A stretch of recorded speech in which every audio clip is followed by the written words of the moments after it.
When is a Porsche that is not a Porsche still a Porsche? When it's the new 2017 Porsche 718 Cayman.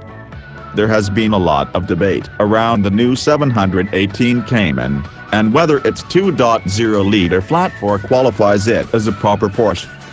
Porsche's most iconic car, the 911 in all its variants, is of course, the flat-6 poster child. No argument. But before it ever had the idea of shoehorning a flat-6 into the back of a swoopy coupe back in 1963, Porsche spent 4 decades making cars with 4-cylinder Boxster engines. From the original 1938 Porsche 64 to the last of the 356s in 1965, the flat-4 was the engine for Porsche. In fact, Porsche continued to build cars with 4-cylinder engines well into the 1990s, with the last 4-pot from Zuffenhausen being the unloved 968. So, a 4-cylinder Porsche not a real Porsche? There's 6 decades of history that says otherwise. Which brings me back to the 718 Cayman.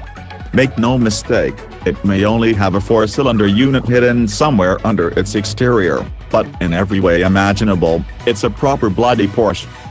And it all starts with that distinctive swooping bodywork.